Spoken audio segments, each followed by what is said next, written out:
Você está, amém? Quero te convidar você a pegar sua Bíblia ou seu aplicativo e abrir comigo lá onde nós estamos na nossa série, no livro de 1 Pedro. Eu já vou responder porque de manhã eles não me responderam, então já vou responder. 1 Pedro, abre lá comigo. No capítulo 3, nós vamos ler a partir do verso 8. Na semana passada foi até o verso 8. Nós vamos ler até o 16. Se você ainda não achou, você pode também acompanhar conosco aqui na tela. Diz assim: quanto ao mais, tenham todos o mesmo modo de pensar. Sejam compassivos, amem-se fraternalmente, sejam misericordiosos e humildes. Não retribuam mal com mal, nem insulto com insulto. Pelo contrário, bendigam. Pois para isso vocês foram chamados, para receberem a bênção por herança. Pois quem quiser amar a vida e ver dias felizes, guarde a língua do mal e os seus lábios da falsidade. Afaste-se do mal e faça o bem. Busque a paz com perseverança. Porque os olhos do Senhor estão sobre todos os justos e os seus ouvidos estão atentos à sua oração. Mas o rosto do Senhor volta-se contra os que praticam o mal. Quem há de maltratá-los se vocês forem zelosos na prática do bem? Todavia, mesmo que venham a sofrer porque praticam a justiça, vocês serão felizes. Não temam aquilo que eles temem. Não fiquem amedrontados. Antes, santifiquem Cristo como Senhor no coração. Estejam sempre preparados para responder a qualquer que lhes pedir a razão da esperança que há em vocês. Contudo, façam isso com mansidão e respeito, conservando boa consciência, de forma que os que falam maldosamente contra o bom procedimento de vocês, porque estão em Cristo, fiquem envergonhados de suas calúnias. Este texto, queridos, ele nos traz, e quando a gente olha para ele e a gente vê, né, você já sabe, né, lembrando que foi escrito para um povo que estava sendo perseguido, um povo que estava espalhado. Pedro escreve, mas esse é um texto que nos traz um refrigério. É uma sombra em meio a um dia quente. Ele está falando para um povo que estava passando por tantas coisas e é uma sombra em dia quente. E você já andou no sol procurando desesperadamente por uma sombra? Ultimamente não, né? Que o nosso tempo está um pouquinho instável, né? Chove, faz frio, faz calor. Mas logo, logo o nosso verão está aí. E quando vem aquele verãozão, aquele calorzão, o que a gente mais procura, gente? Sombra. O que a gente mais quer? Sombra. Há um tempo na nossa vida, muito tempo atrás, nós moramos em Planaltina de Goiás. E naquele lugar, gente, era um solão. Um dia tão quente, era 6 horas da manhã, ele já amanhecia assim rachando. E lá nós não tínhamos carro, e lá é uma cidade que tem pouquíssimas árvores. E a Isabela, né, era pequenininha, ela tinha 4 anos, gente, e ela queria andar no colo, e pensa um solão. Então, a gente saía procurando o quê? Uma sombra. Porque você carregava ela um pouquinho, vamos procurar uma sombra, para largar e descansar um pouquinho. Porque o calor, ele nos cansa. O calor, ele nos deixa, às vezes, desgastados. Quantas vezes você já colocou o seu carro em um lugar longe, para que ele fique na sombra, mas quando você chega, você anda tudo aquilo no sol, mas quando você chega, ele está o quê? Está mais fresquinho. Porque o calor, ele nos cansa, o calor, ele nos traz, às vezes nos sufoca. E quando a gente finalmente encontra uma sombra, é um alívio. É algo tão precioso, é um descanso que nos renova. E se tiver uma água, então, nossa, né? É um refrigério. Mas a gente vai ver que a nossa vida, assim como o sol quente, a nossa vida muitas vezes ela passa também por momentos quentes. A nossa vida, muitas vezes, existem momentos quentes que enfrentam e vêm na nossa alma. A gente passa por esses momentos, né? Há momentos em que o calor da vida, as pressões da vida, as pressões das palavras, das agendas, das lutas, elas parecem nos consumir. E nós ficamos cansados. Há momentos que parece que nós estamos sendo espremidos e esmagados. Mas Pedro aqui, ele nos diz aqui, ó, que tem como a gente encontrar uma sombra. E além de termos como encontrar uma sombra, nós podemos ser sombra para aqueles que se achegam próximos de nós. Ele está dizendo isso, você pode encontrar e ser sombra. Então, esse povo, como eu falei, eles viviam um período quente. Ele está escrevendo e o que ele escreveu para lá, vale para nós aqui. Então, Pedro está dizendo assim, gente, há uma maneira de amar a vida. Há uma maneira que mesmo que você está passando esse momento sufocando, você está ali, está se sentindo sufocado, há um momento, há uma maneira de a vida ser boa, de ter bons momentos. Há uma maneira de os tempos maus serem superados por coisas boas. E como que a gente faz para buscar no meio desse tempo mal, desse sufoco, como que a gente faz? Pedro está dizendo assim que há 3 atitudes que a gente pode buscar. Aqui o texto ele vai nos trazer 3 atitudes que nós buscamos para ter essa sombra, para ter esses dias bons. Vê comigo lá, versículo 10 e 11 diz assim: pois quem quiser amar a vida e ver dias felizes, guarde a sua língua do mal e os seus lábios da falsidade. Afaste-se do mal e faça o bem. Busque a paz com perseverança. Então, Pedro está dizendo que nós devemos buscar a paz. Em meio a esses dias, nós devemos buscar a paz. E como que nós fazemos para buscar a paz, ter essa sombra da paz nesses dias quentes? Uma primeira coisa que nós vemos aqui no versículo 10. Ele fala para nós, guarde a sua língua do mal. Então, o que ele está dizendo? Cuide com suas palavras. Ele está dizendo que há momentos que o calor da nossa vida, nós estamos passando, você está passando lá na sua casa, com seus familiares, talvez com seu marido, talvez o marido com a sua esposa, ela não está numa época muito legal, e há momentos quentes, é um momento de conflito, e nesses momentos de conflito, geralmente, a gente reage. E nesses momentos, a gente não reage bem. A gente não reage com boas palavras, ou reage? Você reage com boas palavras? Nós não reagimos com boas palavras. E ele está dizendo aqui que é para nós guardarmos as palavras, guardarmos a nossa língua. Ele está dizendo assim, gente, não entra nessa temperatura. Não entra quando lá está tudo muito quente. Ele está dizendo, controle as suas palavras. Controle aquilo que você vai falar. Quando esquentar o ambiente e as discussões começam a se acalorar, guarde as palavras. Não lance palavras, porque determinadas palavras podem ser gasolina. E daí, tudo se explode.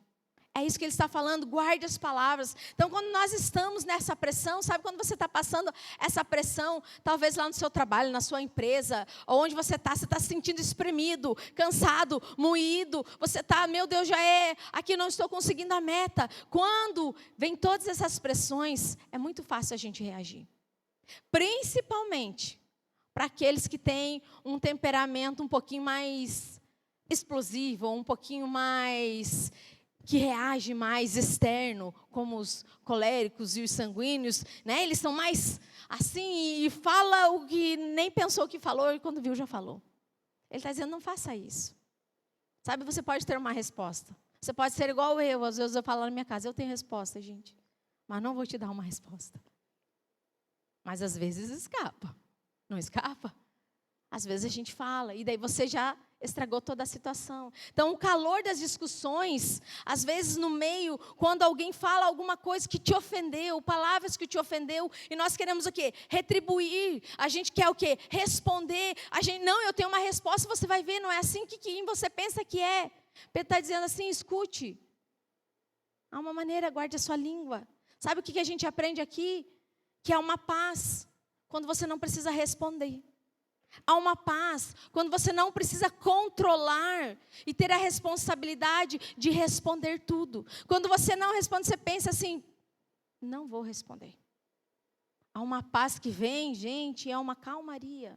Há um descanso em a gente saber que não precisa dar a última palavra. Você pode descansar, você não precisa, né? Se você é desses, você não precisa dar a última palavra. Isso é uma sombra em dias quentes. É uma sombra que vem a um espírito de descanso. E esse tem que nos caracterizar. Esse tem que caracterizar a minha vida e a sua vida. Sabe, a paz, a gente fala tanto em paz, em ter paz, em ter paz. Mas a paz, ela não é automática. A paz, ela é buscada. Ela exige que você, muitas vezes, mesmo você sabendo ou você achando que está certo, você abra mão disso para ter paz. Sabe, é naquele momento que, às vezes, marido, você tem certeza e você tem toda a razão. E daí você pensa, hoje quero ser feliz ou quero ter paz? É esse momento. Eu quero ter razão ou quero ter paz? Quando daí tem a paz, tem o quê? A felicidade. Da mesma forma, a mulher. Tem momentos que às vezes você tem que...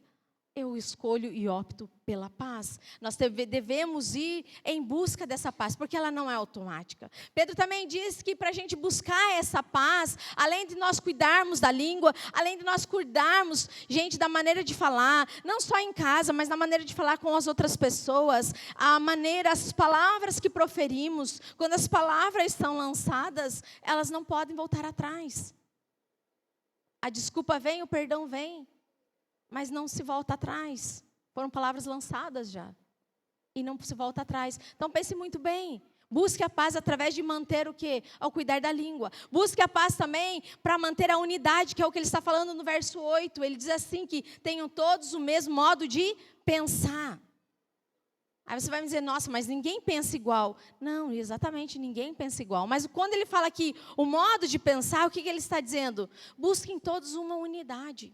Busquem todos uma maneira de vocês estarem unidos. Sabe, ter unidade não é uma forma natural. Ter unidade não é natural. Sabe, aquele povo, Deus deu para eles dons, talentos, e havia uma diversidade e muita gente diferente. Assim como aqui, há muita gente diferente. Há uma diversidade de dons, há uma diversidade de talentos.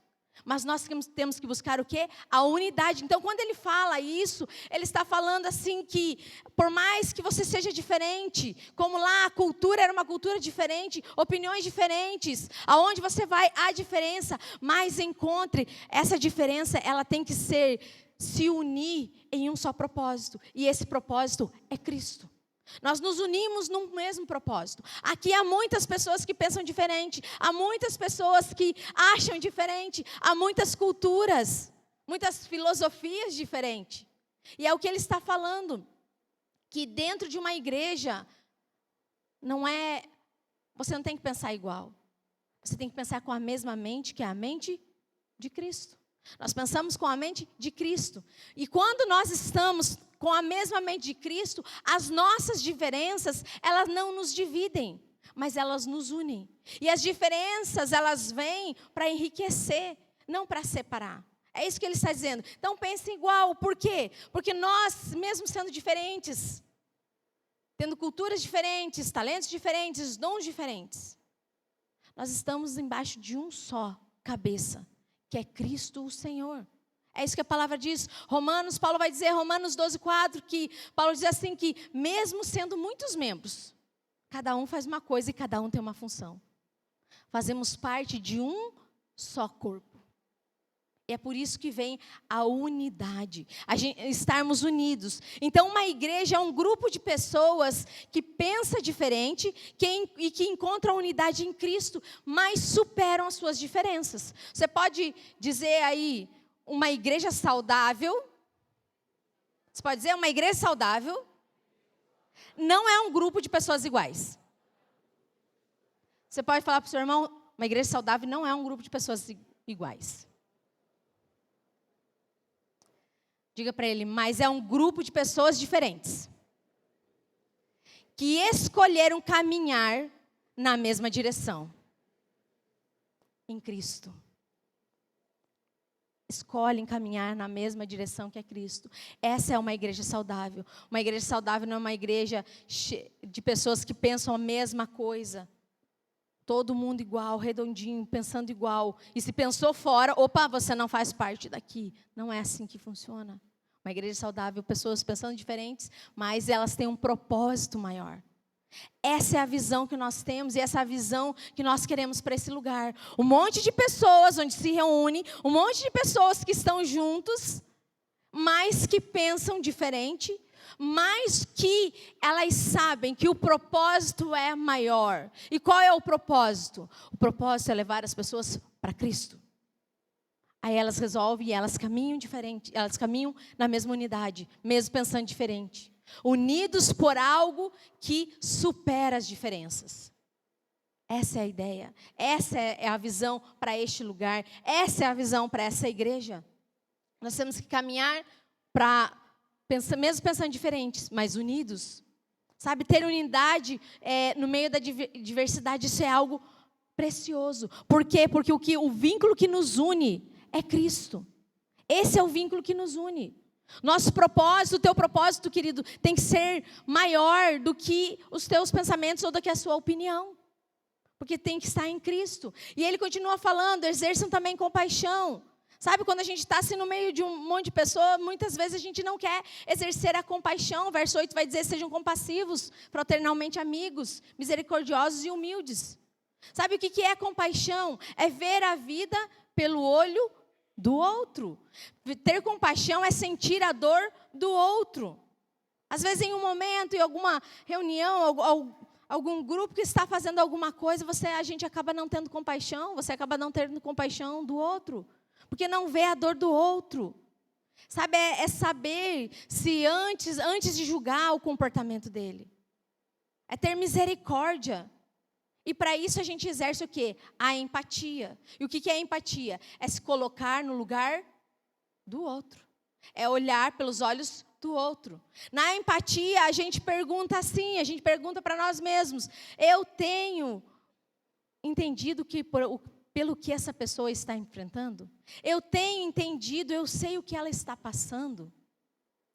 Será que por trás dessa reação, dela ser tão reativa, dela falar tanto, qual ferida? Será que ela foi ferida? Será que há uma ferida? É esse pensamento que nós temos que ter. Dentro desse pensamento nós temos ali a unidade. Sabe, nós precisamos concordar. Aliás, nós não precisamos concordar, nós precisamos mais amar. E amar o próximo. Eu posso não concordar com ele, mas eu amo ele. Eu tenho que amar aquele que está do meu lado. Eu tenho que amar o meu irmão que está do meu lado. Porque você pode dizer, talvez o problema, pastor, é o próximo. Mas às vezes você é o próximo do próximo. Entendeu? Você também é aquele que às vezes faz com que ele saia ali do seu normal. E nós temos que amar em todo o tempo. E amar o que é? Mais do que amar vale mais do que ter uma opinião sobre alguém ou sobre algo. As pessoas não estão interessadas em quanto vale a sua opinião, até que elas sabem o quanto você as ama. E a gente demonstra isso, amando. E isso entra junto à humildade, que é reconhecer que às vezes a gente pensava de uma maneira e nem sempre estamos certos. Às vezes,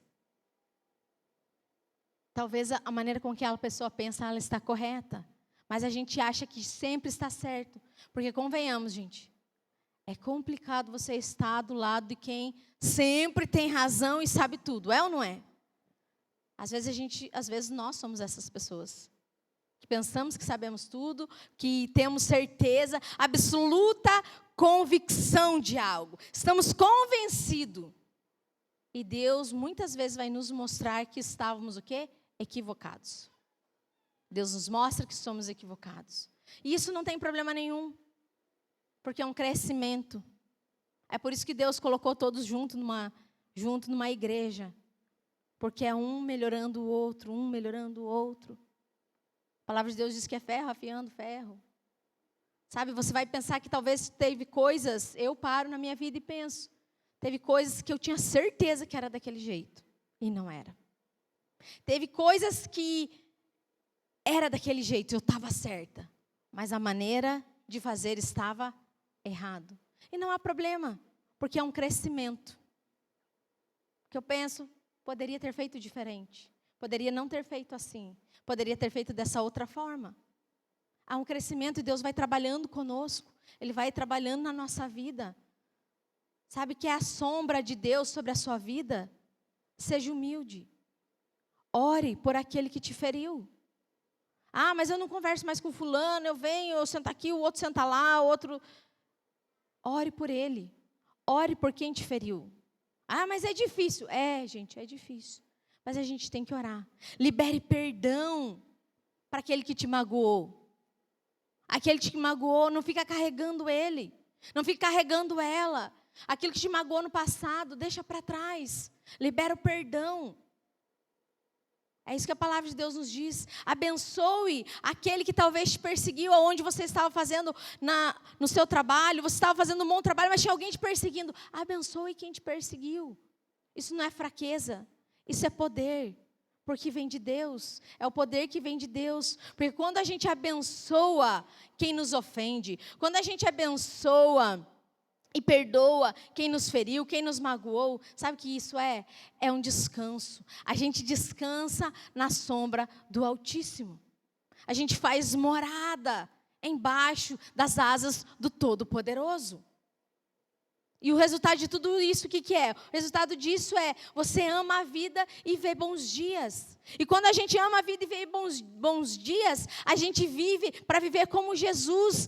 Você pode viver igual a Ele, ser alegre como Ele, fazer o que Ele fazia. Foi a maneira que Jesus viveu. Jesus poderia ter vivido de outra maneira, Ele era o Filho de Deus, mas Ele escolheu viver assim. E se Ele escolheu viver assim, Ele nos mostra que nós também conseguimos viver. Com a graça que Ele deixou para nós, o Espírito Santo que nos envolve. E Pedro ainda continua dizendo, né, busquem a paz, não se surpreendam com o sofrimento. Não se surpreendam, lá o versículo 13 e 14 vai dizer assim, se vier o sofrimento, não se surpreenda, vocês vão ter sofrimento. Pedro está dizendo aqui que há sofrimento na nossa vida, nem todo sofrimento é igual. Há 3 tipos de sofrimento, há um sofrimento que... talvez porque fez o mal. Qual o exemplo disso? Jonas. Jonas era o profeta de Deus e ele sofreu por quê? Porque ele fugiu de Deus. Ele foi desobediente. Ele não fez o que Deus mandou. Então isso quer dizer que há problemas e há sofrimento que nós mesmos criamos. Ah, pastora, mas daí se eu criei, agora Deus... Não, gente, mas Deus, a graça dele é tão maravilhosa que ele vem em nosso encontro, ao nosso socorro. Mesmo nós criando situações. Deus vem ao nosso socorro. Há também o sofrer por fazer o certo. É o que diz o texto. Às vezes você está fazendo tudo certo, você está fazendo tudo correto. E parece que nada vai, nada dá certo. Sabe, a Bíblia nos traz um exemplo disso. José, ele foi fiel, mas ele foi traído. José, ele estava ali, ele foi aprisionado, ele foi vendido, ele foi esquecido numa prisão. Fazendo o que era certo. Vai estar lá em Gênesis, no capítulo 50. Sabe isso o que quer dizer? Em toda essa história de José, ele passou a ser o que? O governador. Isso nos mostra que o fogo que você está passando, por aquilo que você está passando, mais tarde vai ser o testemunho da sua vida, assim como foi na vida de José. E há um terceiro sofrimento, que é um sofrimento sem razão aparente. Aí a gente vê a história de Jó. Você vai ler, não tem razão nenhuma. Mas Deus está fazendo algo. É um mistério. Deus está trabalhando. Aí Pedro vai dizer assim, ó, mesmo que você não veja, Deus está trabalhando ao teu favor. Mesmo que você não está sentindo, Deus está cuidando de você. Mesmo que você não está observando, Ele está te observando. Ele está te guiando. Sabe, nem sempre Deus vai nos livrar do sofrimento. Nem sempre Deus vai nos poupar do sofrimento. Porque é no sofrimento que nós nos aproximamos de Deus. E se você recebeu uma notícia, que agora você é cristão, e não ia ter sofrimento nenhum, querido, você foi enganado. Não é verdade. É isso que, pega a tua Bíblia, volta na semana, lê, faz teu TSD, você vai ver o que Pedro está falando. Nós vamos ter sofrimento. Mas o que a gente entende? Por que Deus não nos livra do sofrimento? Porque Ele passa conosco no sofrimento. Ele nos capacita. Quando Ele não nos tira dessa prensa, dessa esmagadura, é porque Ele está ali. Ele está passando conosco. Sabe que quando isso acontece, há um propósito de Deus. Há um propósito de nós nos achegarmos à presença dEle. Há um propósito dEle nos amadurecer. E a glória dEle, Ele é louvado e exaltado. Porque na casa do pranto é onde nós nos achegamos a Ele. Porque quando está tudo bem na nossa vida, nós não deixamos Ele em primeiro lugar. Nós sempre trocamos. Nós trocamos por alguma coisa. Então, o sofrimento, ele vem sobre a nossa vida. Talvez você pense assim, não, mas eu faço tudo correto, por que eu estou sofrendo? Era o caso de Jó. Então, se livre da ideia, eu faço tudo certo, eu faço tudo correto, eu sou perfeito. Querido, perfeito era Jesus, e Jesus sofreu, e foi a morte de cruz. Mas Ele sofreu, e Ele venceu. Sabe a palavra de Deus, vamos ver se você sabe completar, ela diz assim, no mundo tereis... Jesus disse isso, mas tende, Ele venceu. Ele venceu para que hoje você pudesse estar aqui. Ele venceu para que hoje eu pudesse estar aqui. Então as aflições vêm, nós somos afligidos. O sofrimento não é a ausência de Deus, mas é a oportunidade de nós nos achegarmos cada vez mais à presença dEle.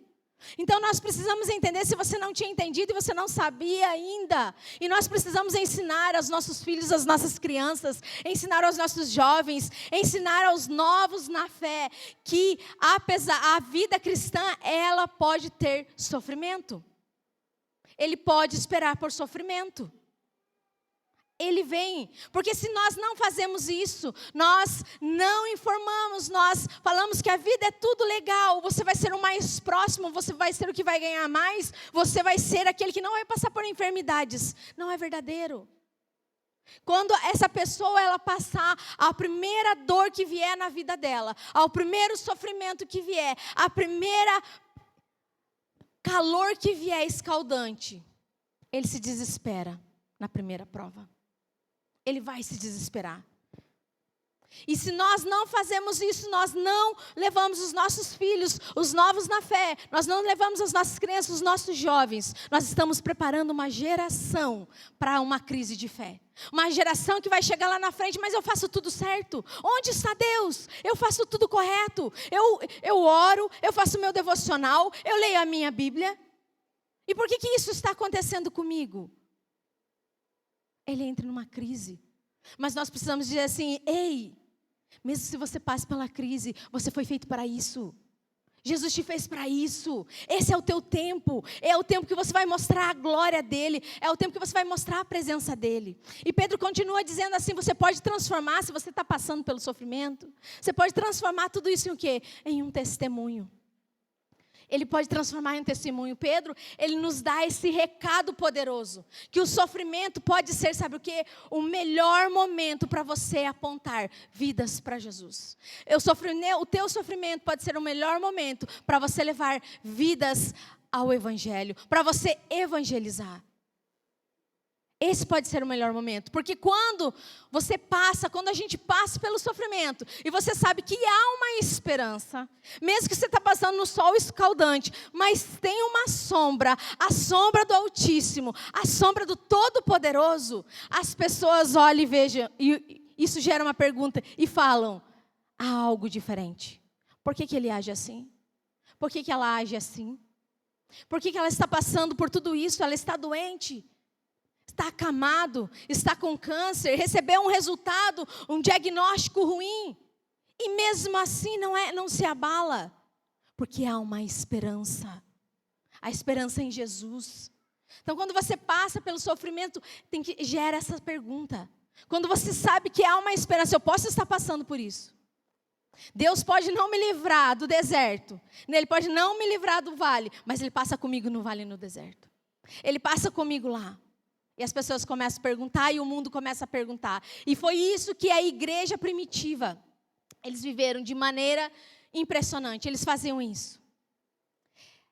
Eles eram uma igreja diferenciada, uma igreja que vivia em unidade, Uma igreja que, independente da cultura, independente das origens, eles amavam a todos, todos eram acolhidos. Era uma igreja que dava valor à vida. Crianças eram desprezadas, crianças eram abandonadas e eles acolhiam essas crianças. Era uma igreja que fez uma generosidade radical que o imperador da época ficou impressionado com a fé e a prática cristã, porque aquela igreja, ela não cuidava só dos seus, mas ela cuidava dos outros, ela cuidava das outras culturas. Sabe, evangelismo eficaz não é falar bem e nem pregar bem, mas ele é de viver de um jeito que desperta perguntas, de um jeito diferente.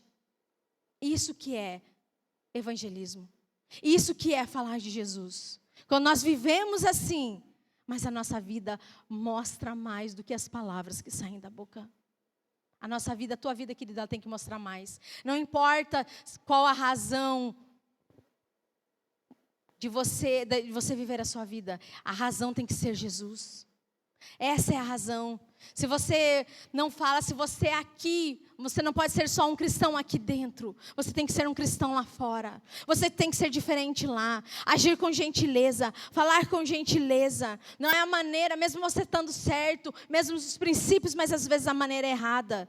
Não é a maneira de evangelizar e cutucar quando manda indiretas no Instagram. Mas é de uma mansidão e respeito. Isso é que preserva o testemunho. Sabe, isso é que vai falar muito mais alto. Isso é que fala mais alto. O evangelho, ele deve vir em primeiro lugar, sempre.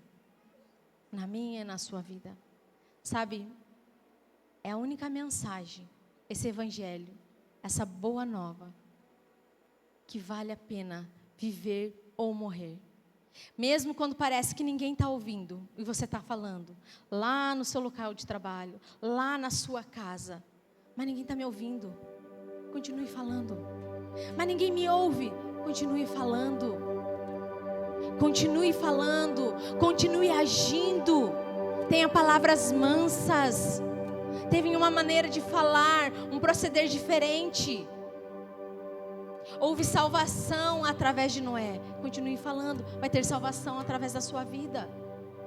Sabe, Jesus é a sombra que refresca o coração. Jesus é a sombra que refresca a nossa vida. Mesmo quando o calor da vida se intensifica, Ele vem e refresca. Ele é o refúgio no meio do deserto. Sabe, Ele é o oásis no meio do deserto. O abrigo no meio da dor. Essa presença que vem e acalma a alma. Vem de Jesus. Essa é a presença. A presença de Deus.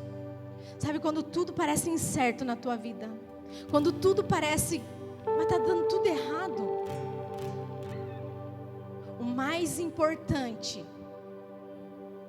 do que você pertencer a um grupo, de você ter uma posição, ou pertencer a uma posição, o mais importante, querido, é você pertencer ao Rei dos Reis, ao Cordeiro, aquele que está sentado ao lado do Pai. Isso é o mais importante. O mais importante que dinheiro, ou a falta dele, é você entender que pobres e ricos precisam de Jesus.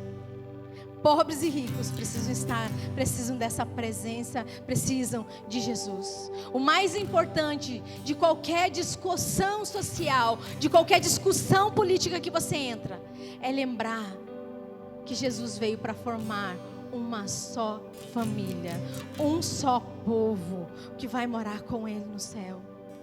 Você pode se colocar de pé? Jesus é o mais importante.